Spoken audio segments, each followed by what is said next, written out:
Hello, Tony Southern, and welcome to the podcast, mate. Thanks for coming on. Just for a little bit of a chat, I really do appreciate your time. Yeah, thank you, Kevin. Thanks for asking me to come on.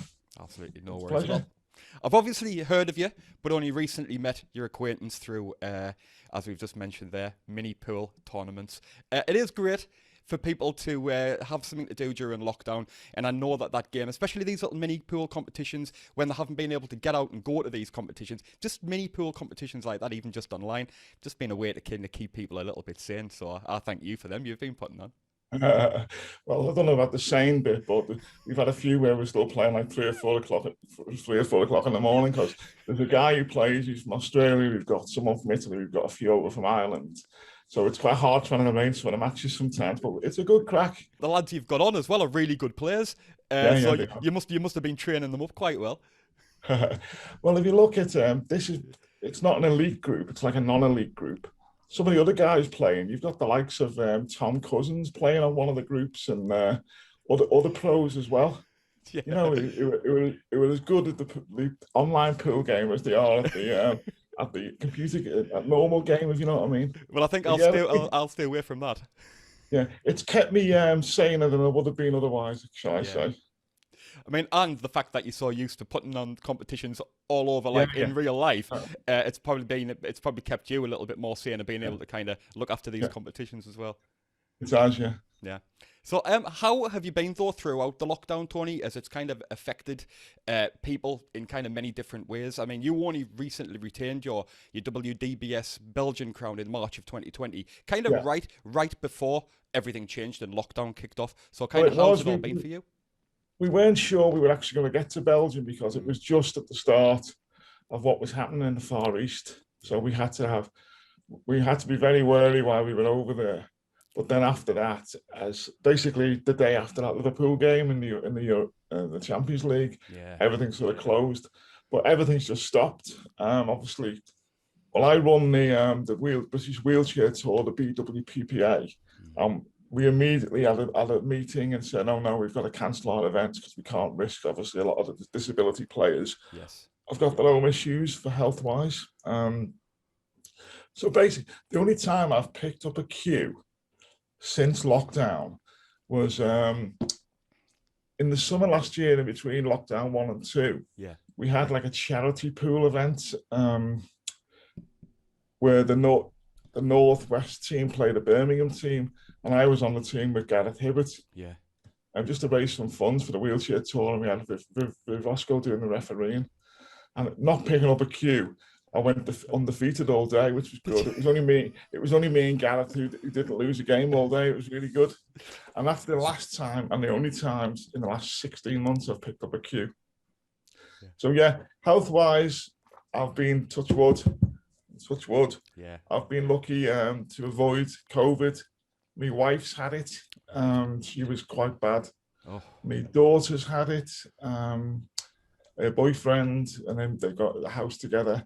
Then we lost my father-in-law last April. It was a combination of a stroke and COVID. Wow. So yeah, personally, health-wise, fine, but obviously we've had a few issues in the family as well. Yeah. Well, hopefully, we hopefully starting to see the end of it now, and over the next few months, fingers Yeah, crossed, everything can kind of start going back to a bit of normality. But it's touch and go because you well, just never know, I do you? think basically, I think it might be quite a number of years before we get back to whatever normal was Yeah. before. This social distancing might go on for quite some time. Yeah. Got an email today saying the Riley's clubs are opening again in mid-May, so that's some light at the end of the tunnel. Yeah. Um, for the wheelchair tour, we haven't made any plans yet. Other than that, then when we do go back, we may have a test event, a limited amount of players, but we're going to do a big bang event as well when it's all ready, where we're going to offer the biggest ever prize that we've had. It's Wow. going to be £1,000 prize fund event with sort of 400-500 to the winner. Oh, Obviously, to get all the best wheelchair players playing again, yeah. Yeah. because they're all ready to go. Yeah. Look, a lot of them have got underlying health conditions, so a lot of them been shielding, etc. Yeah. Quite a few have their own tables. Quite a few have done the online challenges, where they're playing against each other via the ghost system. You may have seen quite a I few of have. them. Yeah. So yeah, Yeah. we can't wait to get going, but we may only have 1 or 2 events this year. Yeah. And the other side of it, I also run the British Pool Federation, which is linked to the PBF and WPPA for the American cue sports in the UK. Basically, my role on that at the minute is I just make sure that the fees that the PBF charge, I can get off the players. Yes. Otherwise, the likes of Appleton and Shaw and Kelly Fisher can't play in those world events. Yeah, yeah. But it's a one-man show, you know, no one else was willing to do it. And someone asked me and I said, yeah, I'll do it, but it's not going to be forever, you know. Yeah. You get no funding, there's no funding from anywhere. You know, some of the other countries' players, the likes of the Germans and the Dutch. I know for the fact the likes of Nick Vandenberg and Niels Feyen, they get sort of €20,000 for like a gold medal at the European Championships, you know, and a wage. So that's how pool is different in the UK than it is overseas. That's unbelievable. Yeah. And the third string to me bow at the minute is I'm also with the Snooker. I'm the lead player rep to the board on the WDBS tour, the Snooker tour we talked about in Belgium before. Not long ago today, I don't know if you saw it on the BBC coverage, but Mickey Chambers, who's one of our players, he's just been appointed to the board. So he was being interviewed by Hazel Irvin and with Stephen Henry. So if anyone wants to watch that, go back to today's Tuesday, the 20th of April on the BBC iPlayer at 1:50 in the afternoon. I'll put a link on as well. I'll put a link on for you so they can all get it. Yeah. So yeah, it's busy in terms of the admin side of it because I try to keep my hand in to make sure. But we're still getting emails from like the European bodies saying we want to go ahead with this, and this, and so that's all got to be sent out to all the players. So yeah, it is busy, but pool wise, I can't wait to get back and just pick a cue up and hit a few balls. I bet. You're also a Liverpool fan as well, is that right? It's been a few strange days to be a fan of any of the big clubs, mate. So what do you find? You're not kidding. You're not kidding. It came as a bit of a shock. Not as much of a shock as the equaliser last night. I loved all the Leeds players with the t-shirts and the fact that they apparently left a bunch of t-shirts in the Liverpool dressing room as well for the Liverpool players to wear. But what do the players do? They're employed by these people. Yeah. You wouldn't get, if you were working for the firm and you went out to protest outside against your boss is not going to be too happy, is he? That's it, yeah. So they are employees in the end. Yes. I'm totally against the Super League because what's the point of competition when you can't lose? No. You can't be relegated. So say for example, it was Tottenham playing AC Milan 13th against 14th. There's nothing on the game, is there? Nothing. Because they can't go down. See the way I said Tottenham there rather than Liverpool.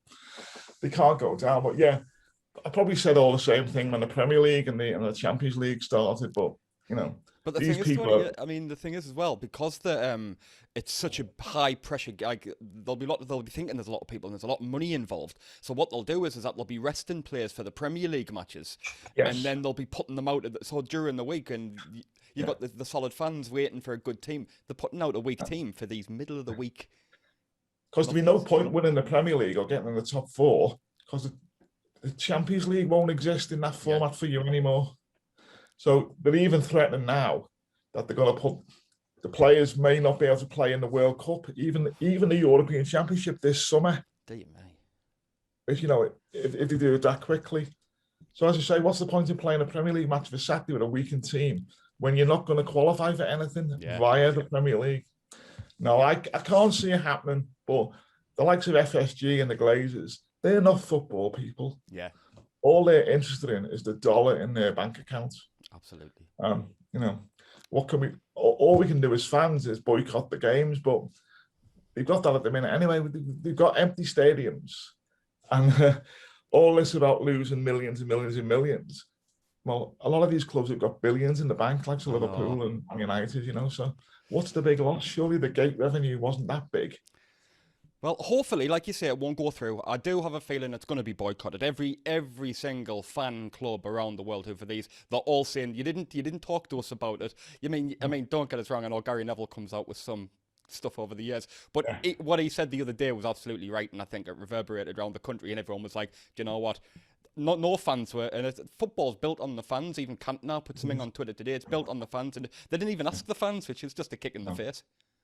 someone said online, the CEO of McDonald's doesn't ask the customers when they're changing stuff, but it's a different matter. It's the fan football without fans. It's been bad enough watching these matches because you can't get into it in the same way when there's no crowd. It looks like a training game most of the time, doesn't it? Yeah. But never mind. Let's see. So Tony Southern, hey. Go on, you carry on. I was going to say, so Tony Southern, or RoboCop, as they sometimes call you. I don't believe you got that one. Where did the story behind that? I would love to know the story behind that. Well, I was born with cerebral palsy. Yeah. So I was walking wounded, as you would say, up until about 10 years ago, 15 years ago. Gradually going from using a stick to using 2 crutches. But I can still get out the chair and walk a bit. But when I walk, it's a bit of a movement action, So I looked a bit like RoboCop walking across the room. And it was my good friend, Roy Kimberley, I think, who gave me that nickname, the Git. And I'll get him next time. So, where did it start for you, Tony? Because you've won multiple titles over different disciplines. You've won multiple world titles. You've won countless European medals, over 20 national titles. Not only that, though, you've run the British Pool Federation. You've been chairman of the British Wheelchair Pool Players Association. You've been involved in World Disability Billiards and Snooker. You organise pool events. You're part of the Predator team. It's quite an amazing ambassador for snooker and pool. So how did you find yourself on this journey, Tony? A lot of it, as most of these things, is by accident. When I was how old was I? About 10. I'd had an operation, so I couldn't go out with my friends and play. So one of my relatives bought me one of those old 4-foot snooker tables, which basically went on top of 2 chairs, and I started playing that way. And then the school that I was in at the time got a 6-foot table for people to use during the lunch hours, and I used to batter everyone at that. One of my mates then got an 8-foot slate table, which is a real lovely table, 9 foot. It wasn't quite full size. Slate as well. You knew straight that the slate's totally different. Yeah, slate, because the little ones have only got like a wooden base, so so that was good. And then we went to a few. The old what was the Coral Club in Bootle? It used to be one of the Rileys as well, where Rod Lawler used to practice. Rod the Plod, one of my old practice partners, Rod the Plod, used to play there. So I used to go there of a Saturday morning club, and run by a great coach called John Smith. He's still with us in his 80s. So we started going there of a Saturday morning competitions, and then one year a few of us went to Blackpool for the I think it was the under 18s or under 21s, and there was a certain John Parrott there. I think he was 18 at the time. I think he's about 5 years older than me. And he absolutely murdered everybody. And he played one of my mates in the first round. And my mate started off with 2 reds and 2 blacks. And Parrott's like, who's this guy? But he blitzed everyone. So from there, I basically, until I was about 16, just played in the local club. I wasn't one of the best players. I wasn't like Rod Lawler or Colin Kelly or Nicky Froome. I was sort of the next batch down, the 50, 60 break makers rather than the 100 break makers at the time. So what did we do then? We went, a friend of mine mentioned there was a Northwest disability competition getting run in Southport. So one of my friends brought me up there at I was 16, and I won and didn't drop a frame all day. And then I went to the national finals down in, I think it was Newbury, down in Newbury. And again, I blitzed through the field, a couple of 50 breaks, and they were all going, who's this kid, 16 years of age. And then from then on, I went every year. We only had one tournament a year. It was run by the British Sports Association for the Disabled, as it was at the time. And between 1986, 85 that was, and 2010, 26 attempts. I think I won 22 or 23 titles. that was in standing up. I was standing up then. A couple of years, I lost in the final both times. 2 out of the 3 times is when I just recovered from surgery and I was walking on crutches, so I hadn't been playing. One time, probably the only time I really deserved to lose, I played a guy called Craig Allred, and it was a bit like the Jimmy White, Stephen Henry situation. He'd never beaten me. He played about 20 times, and he even challenged me to a money match at his club a couple of weeks before. I think this was about 1992 or something like that. I was 23, he was about 25. So when he played for £25, I think I beat him 13-2 or something like that. And then he comes along and beats me in the final, and he retired the next day. Oh no! Basically because he'd fulfilled his ambition, he'd beaten me. Which some is really some crazy. people have a world title ambition. Some people, no, his ambition was to beat Tony Southern. Seriously, we never saw them again. We never saw them again. It was mad. So from there, disability snooker, several groups at the time. You've got like the wheelchair players, you've got the walking players, then you've got like a miscellaneous section. We used to call it Group 5. We had like amputee.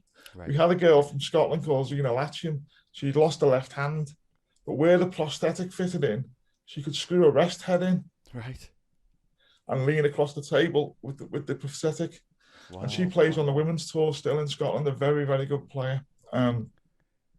So we gradually began to lose some of the wheelchair players, and no one knew why. We only met up once a year. And someone told me they'd started a wheelchair pool tour. And I think the first one I attended was 2006. Yeah. And I'd gone in a chair the year before because of various falls and stuff. And I'm thinking, I should blitz all this. Pool's easy. I wish I'd never said those words. 9-ball pool is the hardest game. Snooker's more accurate, but 9-ball pool for your head will absolutely make mincemeat of your mind when you're not playing well.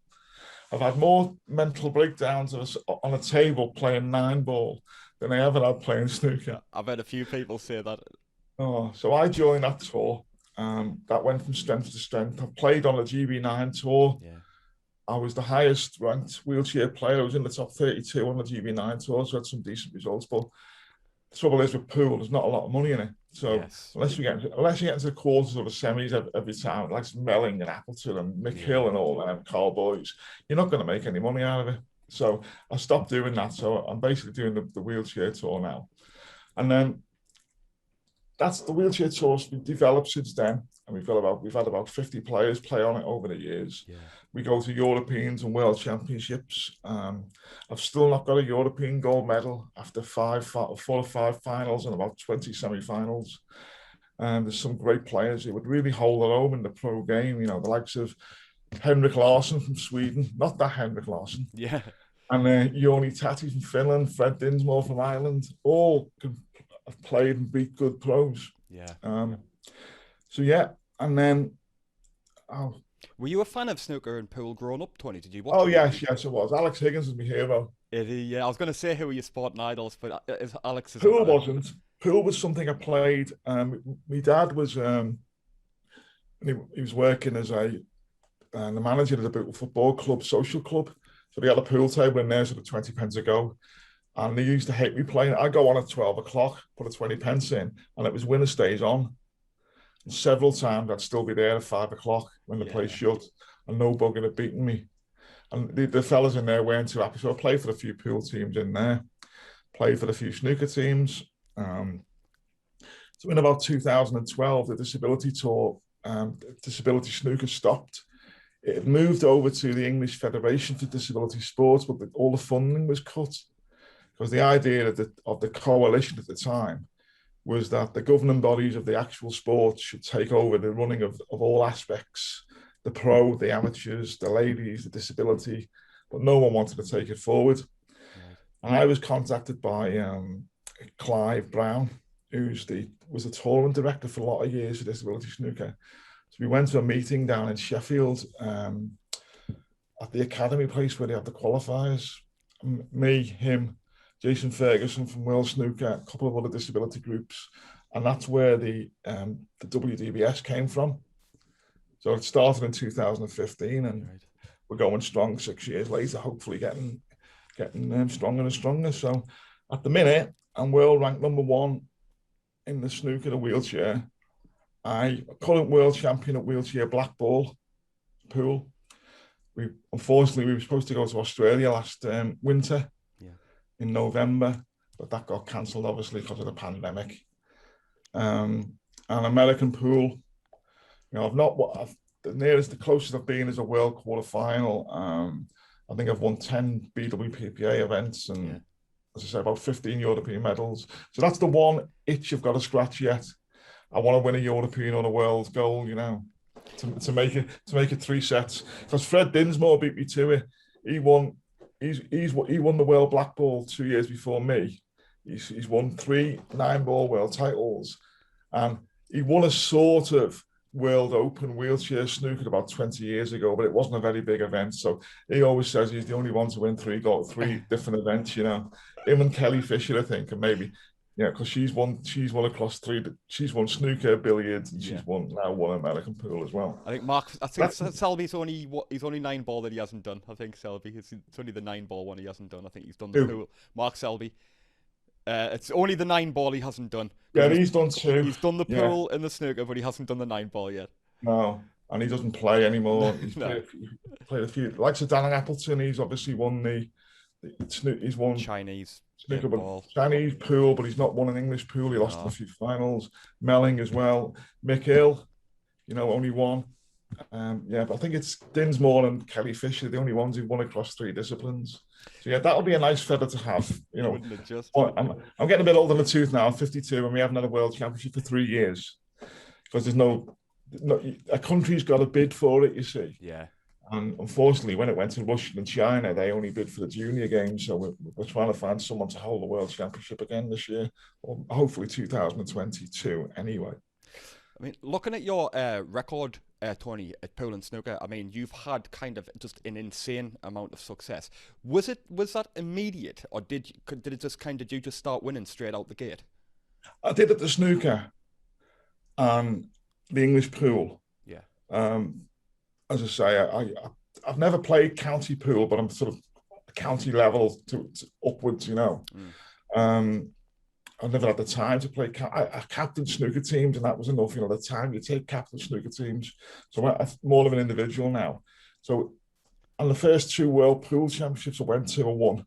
Yeah. And lost in the 3rd final. That was sort of 07 and 08, I think.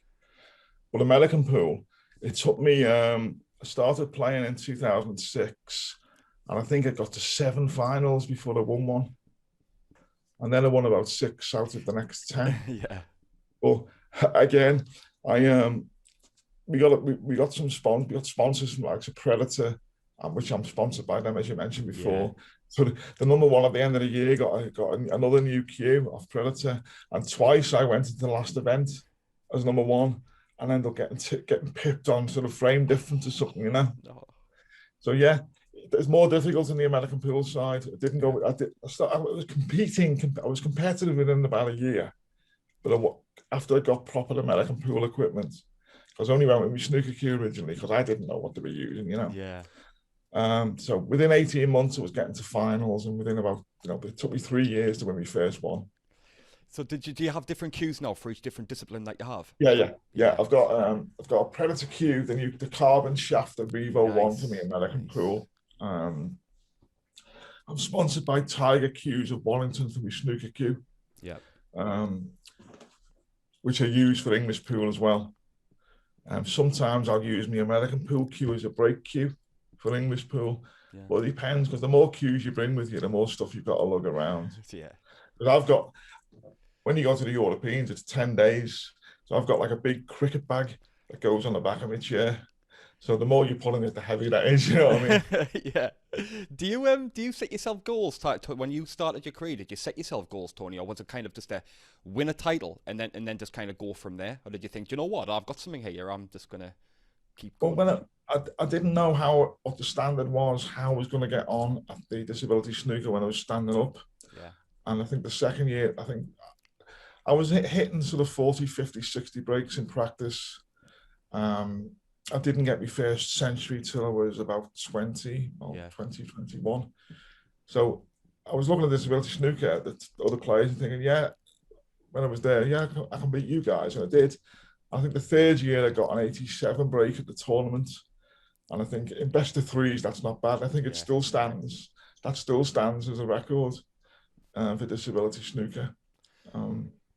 So yeah, and from then on, I got a bit of a reputation as being fairly good. And then when I went in the chair, it sort of went back a bit on the American pool side, but then I got involved in the English pool as well. So I don't set goals really. I know the likes of Fred Dinsmore will say, well, his goal is to win a gold medal at every Europeans.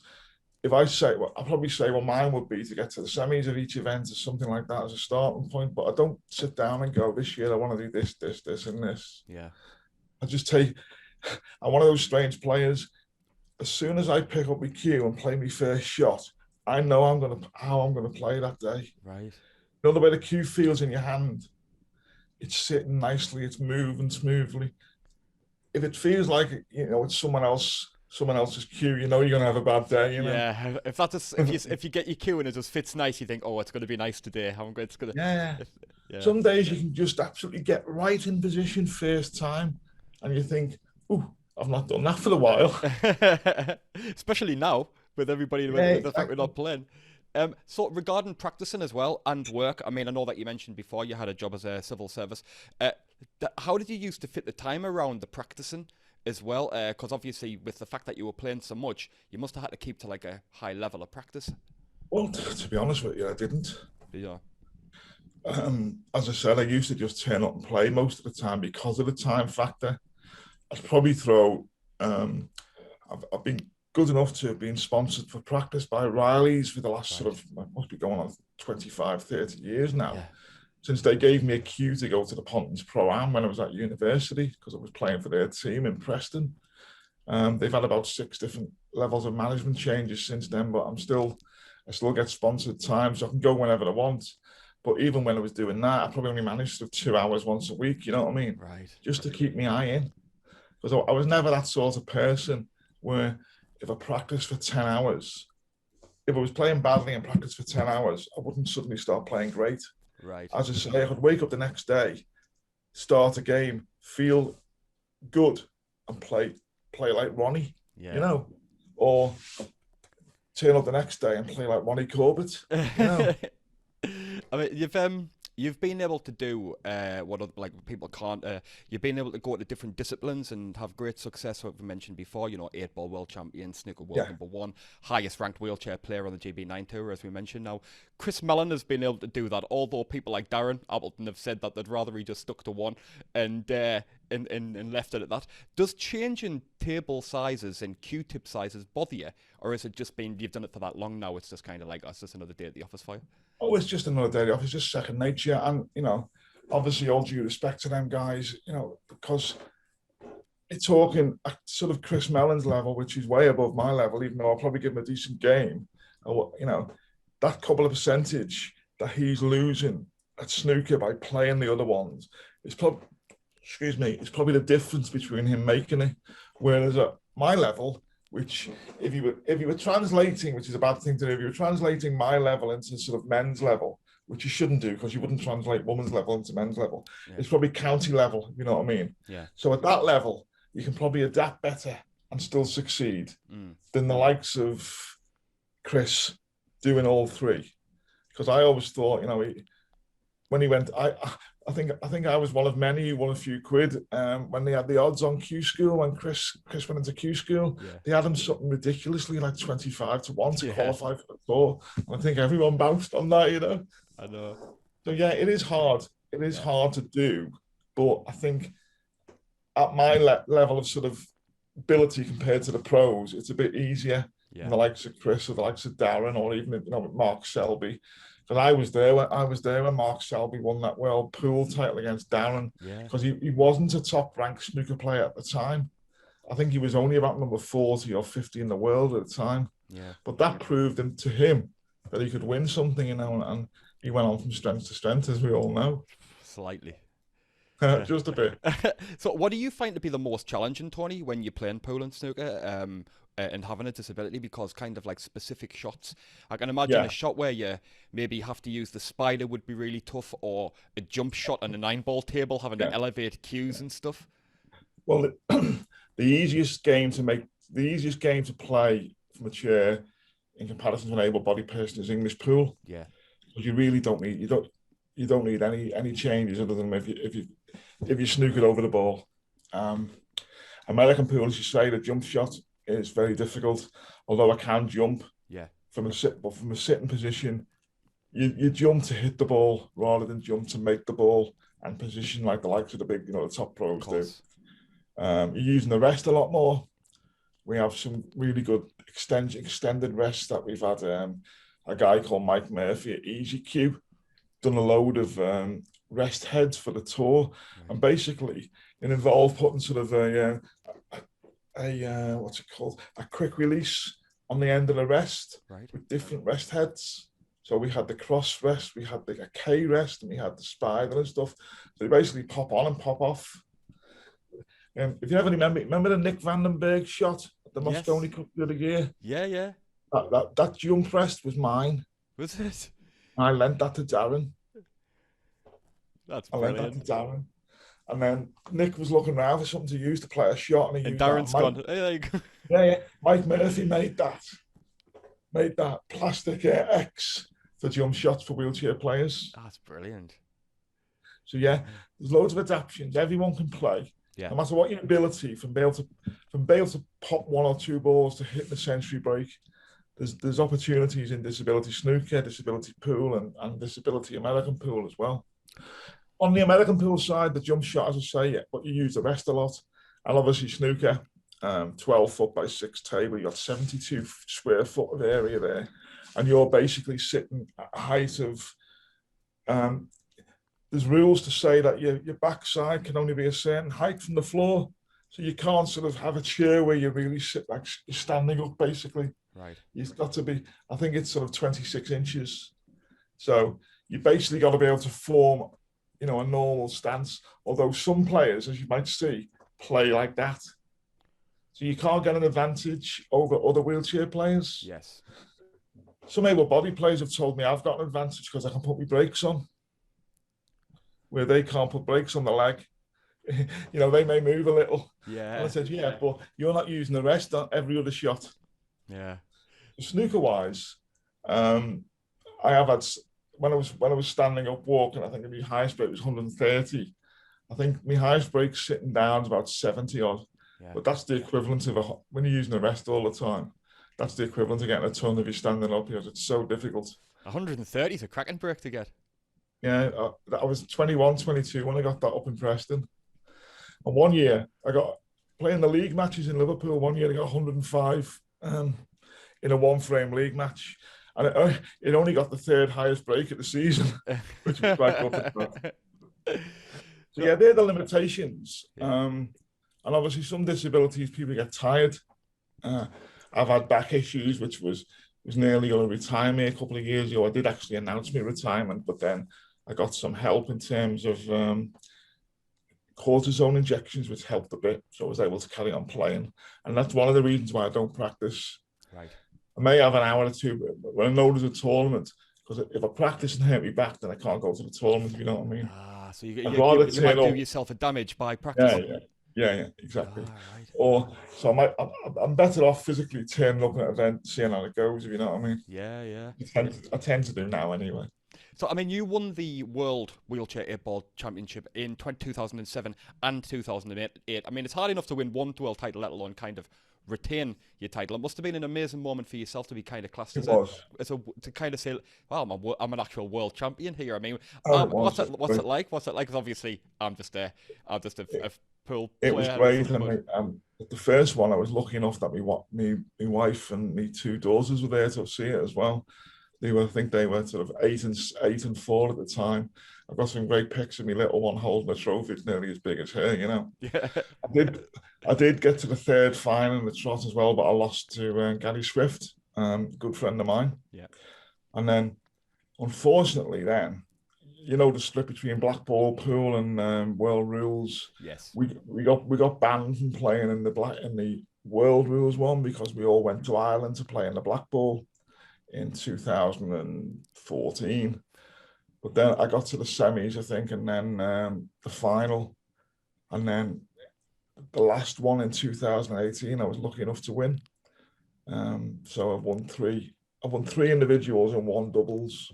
Me and Fred Dinsmore won the doubles in 2016. So four times pool and 4 World Open snooker titles, but no World American pool title yet. That's still to come. I know you've mentioned the BWPPA, Tony, but when did and then obviously the BPF. When did you get involved in the BPF? Because it's another organisation that you've been. Yeah, it was quite strange. It was being run basically World Pool. Ian Anderson, who used to be Eddie Charlton's partner in the World Snooker team events. You've got to be a member of a national federation to play in the likes of the World Championships or the Moscone Cup. I don't think many countries outside Europe enforce this, but Europe do. So you've got to be a member of the EPBF, and each country's federation has to pay a fee depending on how many active players they have. So I think it's something like €1,400 a year to be a member of national. That's the lowest. I don't know what some of the bigger countries pay. So basically, there's about 10 or 12 American pool pros, and then so anyone who wants to play in a Euro Tour, you can have one Euro Tour event a year without being a member. More than that, you've got to pay a fee. So basically, what I did was I took it over from, it was Mark Gray and what's the other guy's name? It's on the end of my tongue. Ricardo. Can't think of his name at the minute. I will do in a minute. They were doing it basically just because if they couldn't play. Yeah. You'd never see Mark Gray in the World Championship or down or plays in the Moscone Cup. So one of the lads asked me, because a guy from Sweden was doing it temporarily just to keep it over. So I said, yeah, I'll do it, but all I'm doing is dealing with emails, accepting payments and sending them on. But even that's a nightmare. Yeah. Because obviously, the players don't want to pay fees to EPBF, really. They just want to play pool. So it's like trying to get blood out of the stone sometimes, Yeah, you have to be a member of the Wheelchair Players Tour. Are a member as well. So we have to pay like a fee for the tour. Yeah. But we go to the Europeans, maybe 4 or 5 players every time. You're talking maybe, it's €110 per discipline. So we play 8, 9 and 10 balls, so it's £300 plus your flights and your hotels. And when you go to an event like that, where the hotels are hosted by the organisation, it's like IPA or GB9. You pay the highest rate, don't you? Because obviously they've got to pay for all the referees and stuff, So done it myself. I know it's expensive. You're talking £1,500 probably for that 10 days, but it's good. It's a good event, and it's when you're playing on a finals day. And you're on one table and Malsuke's next to you, and Yasmin Auchin's on the ladies' final. So it is quite good because you got like a big crowd watching you then, so it's good. But yeah, we have to do that. I'm not going to be doing that forever. We've had some internet chats between the likes of GB9, Adam Stevens, and the Scottish and the Irish Pool Association to try and get someone to take it over and maybe promote pool a bit more than I can just on my top, but that really hasn't got anywhere because it's all political. They've all got their own tours that they obviously don't want to dilute anyway. But pool in Britain, as you know, from English pool, is broken up. Yes. That's why we have great players, but we've not got great organisation background in it. English pool's the same with 2 conflicting organisations that have recently only just come together after all these years. So we now can play both black ball and English world rules at the same time without getting banned. Without getting penalised for playing in one. Penalised for playing in one, or all the pros were told they couldn't be pro one year, weren't they? And they all buggered off to go somewhere else because that pro name, when you're playing exhibitions, that's worth more money than saying he's a top Mick Hill. You can't say Mick Hill, top amateur, won 6 world titles. It's Mick Hill, professional player, won 6 world titles. So yeah, it's not going to change, I don't think, in my playing career. But hopefully, on the likes of the snooker, we've tried once to get snooker in the Paralympics and the Olympics, and it didn't make it. Again, I don't think I'll be playing. I might come out if they have it when I'm 64 or something, and I'll come out of retirement and try and qualify. That would be a good aim, you know. With disability sport, if you're not a Paralympic event, you don't really get much coverage. Yeah. The snooker's good because it's got links to World Snooker and all their media team, whereas I struggle to get anything on the BBC site for the wheelchair pool, the occasional bit and stuff like that. But you know, if you're not a Paralympic runner or a weightlifter or a thrower, you're not really going to get a mention, unfortunately, because pool's not in the public eye. You've been such a major player, though, not only on the table but kind of behind the scenes of these kind of major organisations and events, Tony, pretty much from the beginning. So, I mean, what changes have you seen over the years with the tournaments being put on for the players, you know, with disabilities and wheelchair events? Well, it's gone from what you would say originally one event a year, a nice weekend away, knocking a few balls with a few sort of dedicated players who are at the winning end, to now, where we've got a proper tour with players with ambitions. Yeah. And we had some of our players who went over to Malta last year to play in the amateur championships. A couple of them won the groups and got through to the knockout stages. Because obviously the guys with hearing issues or moderate sight issues are going to compete at a better level against an able-bodied player than maybe I would from a chair. So we had the likes of Nick Neal, I think he got through. We've had players play at Q School. Yes. William Thompson played at Q School. A few others have considered it. We're looking at getting some of the players on the amateur tours this year as well. So yeah, it's now more professional. It's more structured, more organised. The same with the pool. Myself and the rest of the committee on the American pool try to hold 4 or 5 events a year. Again, with an objective of getting the top players to the Europeans and the Worlds. And we have good sponsors who provide equipment for the, £1,000 cues being the prize for the last 6 or 7 or to the 10, 11 years from Predator for the player who ranks number 1, right down to number 7 or 8, we're getting like a £200 case off them, So we got good sponsors. And we had formerly the Gentleman's Night Out charity. I think they're now called Making a Difference, and they financially support the wheelchair American Pool Tour. Right. So it's more professional, less of a sort of day out, trying to get people together. But some people still do go for that, They go to spend the weekend away, they have a few drinks, a few games of pool, a few games of snooker. But I'm at the more serious end, hopefully. And hopefully can carry on doing that for a few more years. So you feel like it's heading in the right direction? Oh, definitely, yes. Yeah. It's not as quick as some players may like. They compare us to the ladies' snooker tour, but what they forget sometimes is the women's snooker tour has been going for 40 years in its various concepts.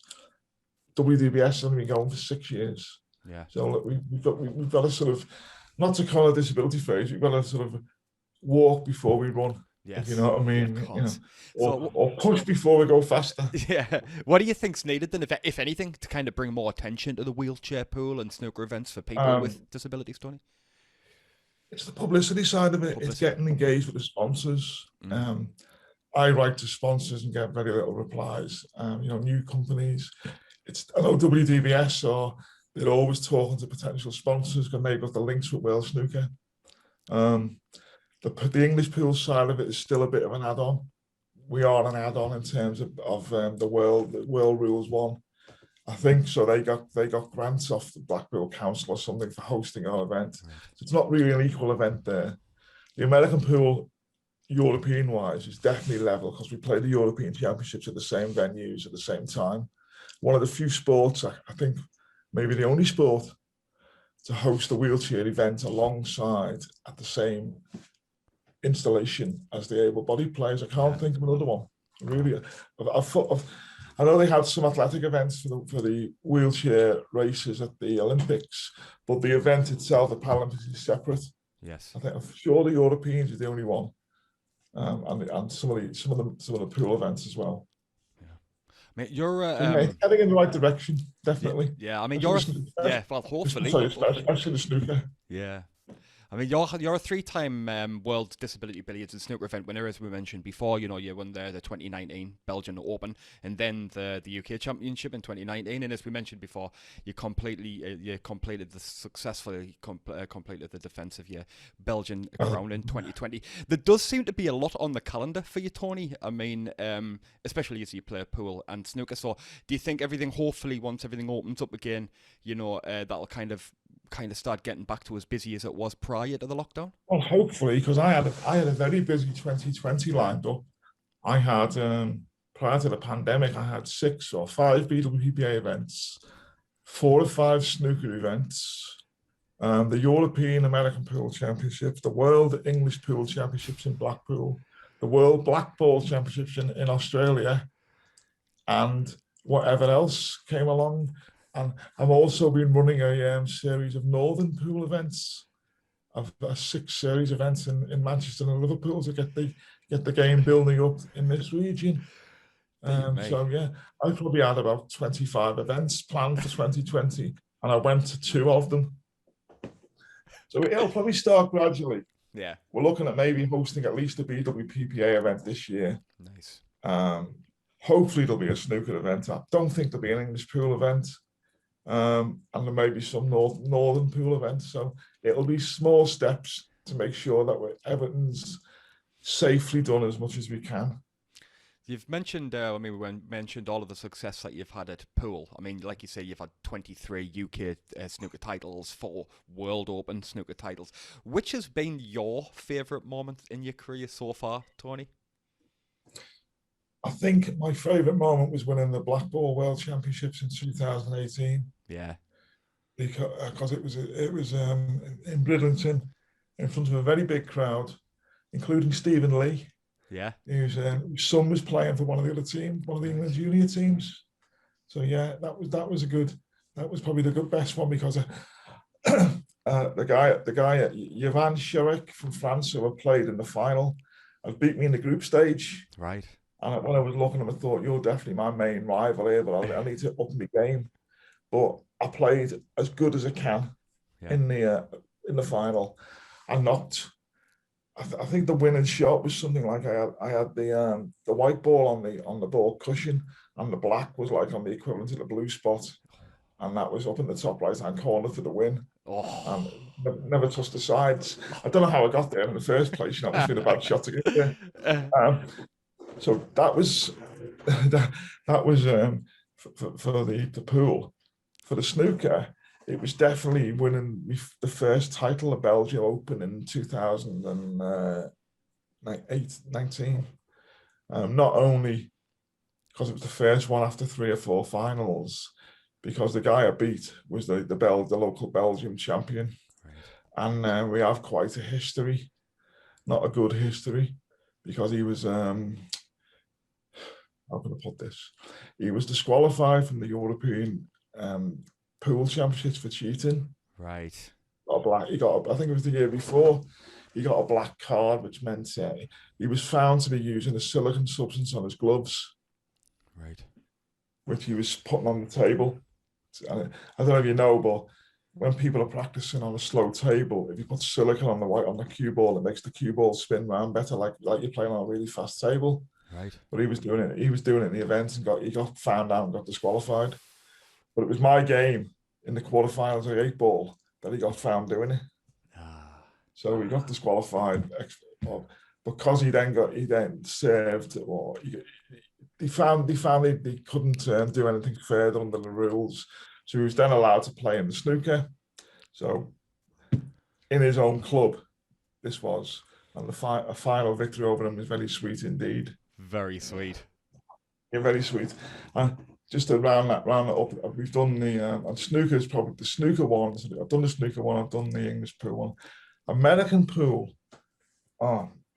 it was probably the first BPA event win, because I think it was something like 5-2 down in the final, 175. Nice. But hopefully my best results in American pool is still to come, because I will get that gold medal one day.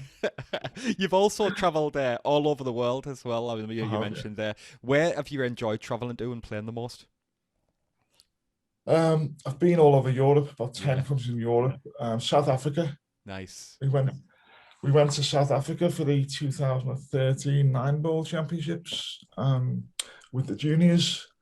Unfortunately, the day we flew out, Nelson Mandela passed away. Right. So we were there right in the middle, because the day we left was when the funeral was. Right. So it was a very strange atmosphere. Yeah. But we were in a big casino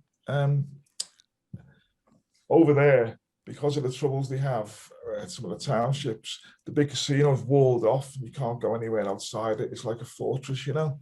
But it's so opulent when you can consider the people who are living around there. And we were up in this casino, and it was a big laugh, because when all the players met on the first day, they had a series of chalets down at the bottom of this hill that might look like Ben Nevis, and they were proposing to put all the wheelchair players in these.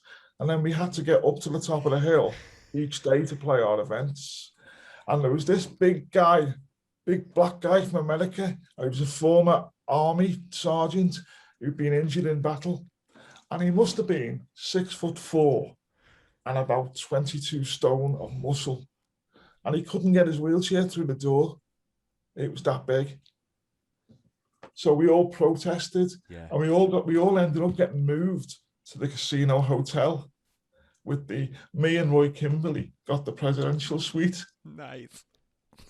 So yeah, that was a great experience in South Africa. But it was the staff there; they were all obviously suffering heartbreak because their hero had died. Yeah. But they still had a smile on their face because they were still working. But it was a great event. Yeah. The weirdest thing about it was we turned up on the first day, and we looked at the tables, and I just turned to Fred Dinsmore and said, "What's wrong with that table, Fred?" And you know on the pockets, where the middle pocket, where when they install the table, they fold the felt and tuck it under. They tucked it over.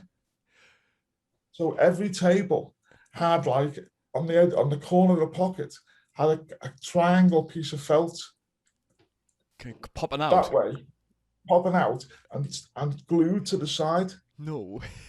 So they'd done it the wrong way. Instead of tucking it under and away out of view. And when I asked the organiser, he said, "It's done now. We can't do anything about it." And luckily enough, it was so thin that it didn't stop you putting the ball down the cushion, so it was crazy. But it was a really well-run event. But I think because of some of the issues we must have had with the hotel, we've had trouble getting a host since. I think the plan was to have something in Finland, but that's not come to fruition yet.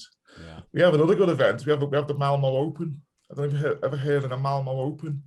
That is a series of disability sports events run in Malmo every March, and they have ice hockey, sledge hockey, all winter sports events, and we managed to get pool there. Nice. So we've all been over there sort of 2 or 3 times. Which is a really great event.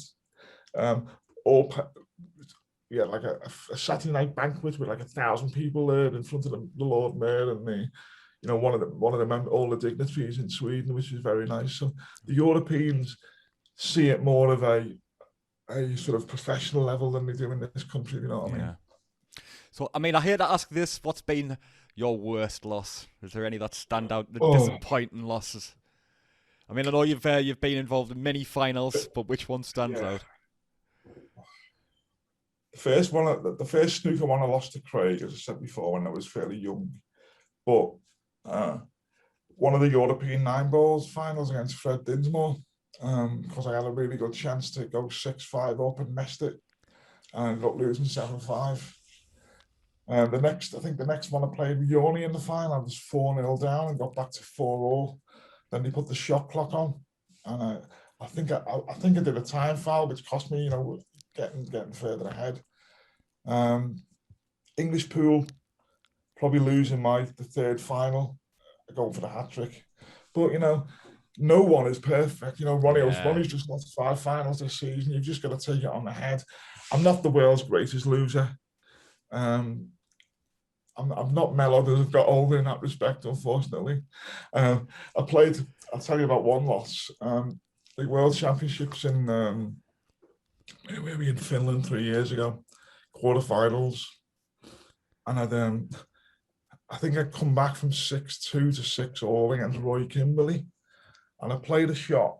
I thought I had the 9-ball near the middle hole, and I just must have looked and saw the wrong angle. I played a shot with the rest, came round, and as I hit my last ball, I fist pumped because I had the 9 into the middle to win the match. And as I come round, I saw the angle, and whatever the angle I had was an in. If I played it in the middle, it was an in off in the corner. I played it in the corner, it was an in off into the middle, and my head was absolutely fecked. The shot I should have played was banking it, which was fairly easy, but I tried to cut it in and missed the 9 altogether. And that was in the winners qualifying round. And I've got this on live video somewhere. I got hold of my cue like a javelin and went threw it across the room. And I got an official warning for that, unfortunately. And some slagging off on social media later on. But yeah, I've got a few battle scars, shall I say, but I've won a lot. I've not won as much as I hoped. Well, not that I hoped, that I should have won, looking back.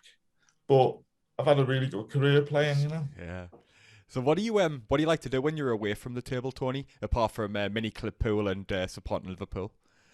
Well, apart from that, at the minute, when my father-in-law passed away, not recently, we've got all his old video cameras and stuff. So I'm putting all his old videotapes and stuff onto digitals for his wife to look at. So I do a bit of that. I might even do that as a little bit of a hobby for other people. But I do stuff like websites and repair computers and bits and bobs like that. Nice. So I mean, we mentioned go to the gym. Yeah, go to the gym. Where is that local? Yeah, local, a village hotel. It's just reopened again this week, thankfully. Because I've been climbing the walls for a few months. You know what I mean? Yeah, I'm like I mentioned before, I'm a friend of Frankie Gillen, who I know you know very well. Go to the pool, the Catalonia Pool Festival. You normally see Frankie in some states. Let's be honest. I'm sure he likes a couple of Jaegers. And I know you mentioned you'd love to go there. Is it something that you would do in the future? Because you'd absolutely love it. I mean, the competition Ross McInnes and the Spanish lads put on is just second to none, and you get Mellon and all them go as well. So it's great fun. Oh yeah, definitely. I've known Ross and Michaela for years. Yeah. Well, Frankie Hot Wheels Gillen, I've got a story to tell you about him. Tell us. We played a BWPPA event, it must be about 10 years ago. He was the one I beat in the first World 8-ball title. I beat him. I came to the table, I think he had 4 reds on the cushions and moved them all off and played the best clearance of my life. And after he'd missed a black to win it, we played on the Saturday, went for the meal on the Saturday night. Me, him and Gary Swift, who was his drinking partner. And when I went to loo, the little bugger, I put salt in my gloves. That was you, because I've got like a motorized thing on my chair now, like a bike, but then I was just pushing around. And I'm going back to the hotel, and I'm going, my bloody hands are killing me here. What's going on? And I took my gloves off and just shook them. And what I thought was dirt, it fell out, and my hands were killing, full of blisters. It wasn't until 2 weeks later, he sent me an email saying, "Hi, salty boy, how are you doing?" And he'd filled me bloody gloves full of salt. He is a case. He's a great guy, even if he's a Spurs supporter. Yeah. But no, it would be great, especially if you know Ross and you know Michaela, and then obviously you'd be honestly, it's such a good event. No one, if I'm looking in terms of, I've always thought, based on disability, Frankie's the greatest player I've ever seen. Yeah. You know, because with his disability, I've seen him get out of his car and it takes him half an hour to get from the driver's seat to in his wheelchair to be ready, because he's got to go. He puts his own ramp out. He's got like pulleys for his door. He throws his chair back on, gets his electric chair out. It's an actual joy to watch him. Yeah. He's a stubborn get, like most disabled people are. He won't take any help, if you know what I mean. And he's always there. Always goes to the events, always competitive. Loves pool. Oh, loves pool, loves a beer, loves pool, loves a laugh. You want to hear him and Pat the chat, them two talk. Oh, yeah. Oh, that's like a comedy act when them two get on talk. It's brilliant. And I don't know if you've ever seen a video of him on the trampoline. You've got to ask him to send you the video of the trampoline. just for people who don't know, Frankie's got thalidomide and he's got very short arms and legs. Yeah. He's only about 2 foot tall. Out of his chair, he bought a trampoline and he spends about 20 minutes on this video on his trampoline, going up and down like an Olympic bloody jumper. Absolute madman. And I don't think he'd been drinking either. So yeah, definitely Catalonia is definitely one for the future. Well, I think if you like a few beers, even if you take it seriously, but if you like a couple of beers, you like a week in the sun, and you like playing pool, you can't really argue with that. Especially now with everything opening up again, it would be nice. Oh, definitely. So what's next for you then, Tony? I mean, apart from, obviously I know we're coming out of lockdown and looking. Well, as I said before, we've just had a couple of new people put on the WDBS board. Mickey Chambers and one of the other players' wives, Sandra, I think it's Sandra Moore. So they're making plans now for. We're going to be having some player Zoom sessions about what we need to do before we open up. Yeah. Obviously, one of the big issues is clubs when they open up are going to want paying customers. And obviously, if an event comes along, you pay whatever for the club, but it's not as much. They're not getting as much revenue. Yeah. So hopefully, we'll get some snooker events going. BWPPA. Unfortunately, we had an academy down in Stoke Mandeville for about 6 or 7 years, which we set up. We had eight match tables down there when we had most of our events. Unfortunately, the building got condemned, so I had to close down and we had to sell all the tables. So we've got no venue at the minute. But I was in discussions with Riley's last year before the pandemic, and they'd agreed to host us for the foreseeable future. But they're only reopening now, so now that they've announced that they can reopen, I'll be in contact with them regarding the pool. As for the English pool, I haven't heard anything yet in terms of what's going to happen for the World and the Europeans this year. But yeah, so hopefully by the end of the year we'll have played some pool. It may just be the odd 1 or 2 events of a test event, but pool and snooker. So I'm just glad to get back and do something, It'd probably be horrific the first time you pick a cue up again after so long, I was going to say, I think you've answered this a couple of times, but is there anything else left that you haven't won? Because you've won that many things. Is there anything left that you haven't won that you want to before you retire? But I'm sure you've mentioned that. Yeah, European and World American pool titles. Yeah. European title and a world medal would be nice. Obviously, there's some great players. There's at least... I'm probably in the top 8 in the world, top 4 and 5 in Europe. So once you get to the quarters, it's anyone's game. But I've been close a few times, but no cigar, unfortunately. Snooker, carry on as long as I can. I'll play as long as my health holds out, as long as I can enjoy it. Of course. But I'm not going to be one of these ones who carries on playing and getting beat every round, if you know what I mean. I'll know when to give up. When I start getting beat by guys who are used to batter, and I probably know when to give up then, Look, Tony, it's been an absolute pleasure and privilege having a chat with you today. I mean, thanks again for taking the time to come on the podcast for a bit of a chat. Good luck moving forward. No doubt I'll catch up with you soon. If not, in a mini clip pool comp, hopefully in Catalonia sometime. What I'll do as well, I'll send you some links if people want to find out some more details about the snooker and the pool, disability, etc. And my email addresses. People want to find out more about the British Pool Federation or the BWPPA. So yeah, thanks very much for inviting me, Kevin. And you're watching the snooker at the minute? I am, yes. I've been watching it because obviously Gary, it was a friend of mine, so I watched it yesterday. Unfortunately, he went 5-1 up against Kieran, and Kieran came back. I've heard apparently the game today between Ali and Ali Carter and Jack Lazowski's been a cracking game today. So yeah, it went. Do you know the score? 5-4. That's the last I saw, so I don't know. I won't spoil it for you. Oh, no, spoil it. It's fine. Tell us, it's fine. Oh, Jack won 10-9. Did he? Wow, what a game. Yeah. Oh, he got a 60 or 80 odd break in the last game. He's doing well. That lad's going to get that ranking title soon. He's going to have to. Hopefully. Who do you who have you tipped for the win, for the title? I can't see past Neil Robinson, to be honest. I've said Neil Robertson. He's the one I've put my money on. The ones I had... I did have actually on my bets. I think I had Jack, unfortunately, getting beat. I thought Ali would beat him because he played really well at the qualifiers. I got the other one, it was Stephen Maguire. For some reason, he just doesn't perform at the Crucible. That's 9 times in 18 years he's gone out in the first round. I know, that's mental. 6 of the last 8. And I think the other one my other tip for going out was Ding against Bingham, but no one wanted to play Bingham in the first round. No one at all. No. So I think Ronnie will go deep. I don't think he's got the long game at the minute to win it. But you never know. He just turns it on like a switch. Yeah. The other day, it was terrible. And the last 3 frames was just genius. And Mark Joyce let him off at the beginning, and then at the end, he just 3 centuries to win the match. It's just last year's final was the same. Yeah. Because Kieran got back to 8-7 down and had a really good chance to go 8-all. And then the second day, Ronnie just disappeared over the horizon, you know? Yeah. No, that's Ronnie, yeah. Enjoy the snooker and have a chat soon. And hopefully we'll have a game on the mini clip site.